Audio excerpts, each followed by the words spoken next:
राजमहल दुल्हन की तरह सजा हुआ, हजारों दीपक, राजमार्गों पर फूल, शंख और नगाड़ों की ध्वनि। पूरा आर्यावर्त उत्सुक था। आज केवल एक राजकुमारी का स्वयंवर नहीं था, आज संसार यह देखने वाला था कि धरती का सर्वश्रेष्ठ धनुर्धर कौन है। लेकिन किसी को नहीं पता था कि आज का दिन आगे चलकर महाभारत युद्ध की नींव रख देगा। एक राजकुमारी, एक असंभव परीक्षा, एक अपमान, एक छुपा हुआ नायक और एक ऐसा निर्णय जिससे पूरी दुनिया का इतिहास बदल गया। क्यों द्रौपदी ने कर्ण को अस्वीकार किया? कैसे ब्राह्मण वेश में बैठे अर्जुन ने पूरी सभा को चौंका दिया? और क्यों श्री कृष्ण उस क्षण मुस्कुरा रहे थे? आज जानेंगे महाभारत के सबसे प्रसिद्ध प्रसंग की संपूर्ण कथा। नमस्कार, भक्ति कथा और कहानी में आपका स्वागत है। स्वयंवर का दिन आ चुका था। पांचाल की विशाल सभा में आर्यावर्त के महान राजा उपस्थित थे। सभा में उपस्थित थे दुर्योधन, दुशासन, शकुनी, कर्ण, शल्य, शिशुपाल, जरासंध, जयद्रथ और अनेक राजा।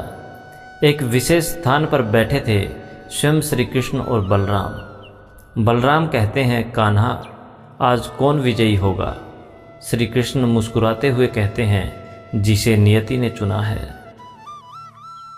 द्रौपदी सभा में प्रवेश करती है। उस क्षण पूरा सभा मंडप मानो थम गया। द्रौपदी का तेज असाधारण था।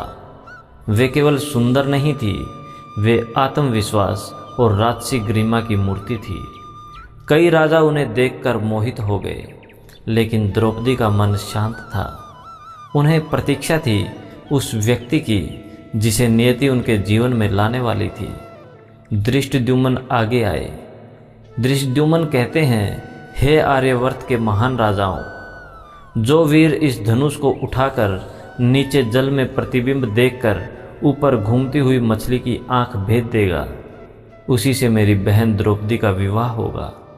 सभा में सन्नाटा छा गया। सभी ने ऊपर देखा। घूमती हुई मछली, तेजी से घूमता चक्र और नीचे पानी का प्रतिबिंब। यह कार्य लगभग असंभव था। सबसे पहले अनेक छोटे बड़े राजा उठे, लेकिन धनुष तक न उठा सके। कुछ धनुष उठाने में सफल हुए, लेकिन प्रत्यंचा नहीं चढ़ा पाए।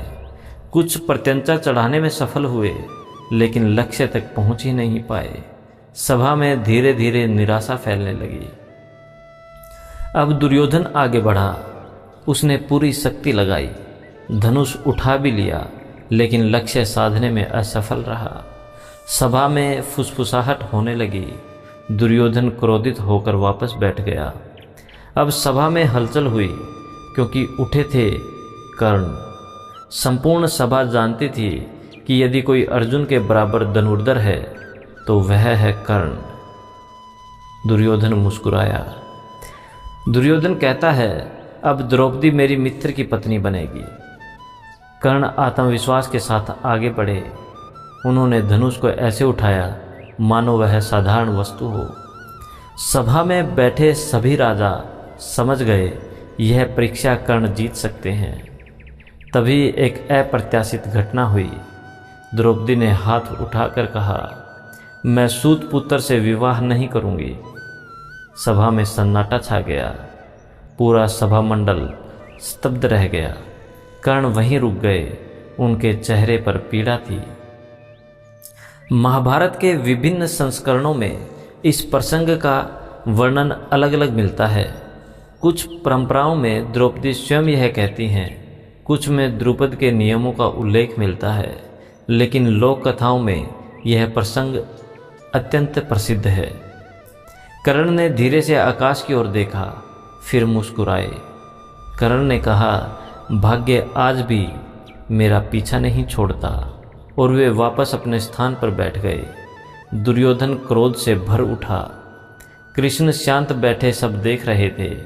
उन्हें ज्ञात था कि यह घटना भविष्य में कितनी बड़ी भूमिका निभाएगी।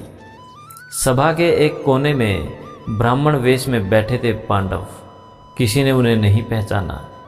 अर्जुन लगातार लक्ष्य को देख रहे थे। भीम मुस्कुरा रहे थे। भीम कहते हैं, पार्थ, यह कार्य तुम्हारे लिए ही बना है। कुछ समय बाद अर्जुन खड़े हुए। पूरी सभा चौंक गई। राजा कहते हैं, एक ब्राह्मण। दूसरा राजा, क्या यह मजाक है? लेकिन अर्जुन शांत थे।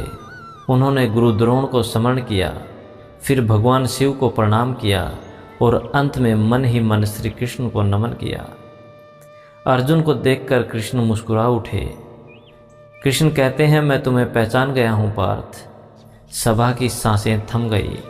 अर्जुन ने धनुष उठाया, बिना किसी कठिनाई की प्रत्यंचा चढ़ा दी। फिर उनकी दृष्टि नीचे पानी पर टिक गई। उन्होंने ऊपर नहीं देखा, केवल प्रतिबिंब, केवल लक्ष्य, केवल एकाग्रता। और अगले ही क्षण बाण छूटा, 3 आकाश में गया, घूमती हुई मछली की आंख को भेदता हुआ निकल गया। सभा में विस्मय छा गया। फिर अचानक जयघोष गूंज उठा, अद्भुत, असंभव, यह कौन है? द्रौपदी आगे बढ़ी। उन्होंने विजयमाला उठाई और अर्जुन के गले में डाल दी। उस क्षण महाभारत का इतिहास बदल गया। लेकिन सभी प्रसन्न नहीं थे। कई राजा क्रोधित हो उठे। शिशुपाल कहता है, एक ब्राह्मण राजकुमारी को कैसे ले जा सकता है? जरासंध कहता है, यह अपमान है। राजाओं ने पांडवों पर आक्रमण कर दिया। तभी भीम आगे आए। उन्होंने विशाल स्तंभ उखाड़ लिया और राजाओं के सामने खड़े हो गए। भीम कहता है, जो आगे बढ़ेगा वह वापस नहीं जाएगा। सभा युद्ध भूमि में बदल गई। युद्ध देखते हुए कृष्ण ने बलराम से कहा, ये कोई साधारण ब्राह्मण नहीं है, ये पांडव हैं। बलराम आश्चर्यचकित रह गए। आज अर्जुन ने स्वयंवर जीता। द्रौपदी ने उन्हें पति के रूप में चुना। कर्ण को अपमान सहना पड़ा। कृष्ण ने पांडवों को पहचान लिया। लेकिन अभी सबसे बड़ा आश्चर्य बाकी था। जब पांडव द्रौपदी को लेकर घर पहुंचेंगे तो माता कुंती अनजाने में एक ऐसा वचन देंगे जो इतिहास में अद्वितीय बन जाएगा। क्या कारण था कि द्रौपदी 5 पांडवों की पत्नी बनी? क्या यह केवल एक भूल थी या इसके पीछे कोई दिव्य रहस्य छिपा था? अगले अध्याय में हम इस महाभारत के सबसे रहस्यमयी प्रसंग को संपूर्ण विस्तार से जानेंगे।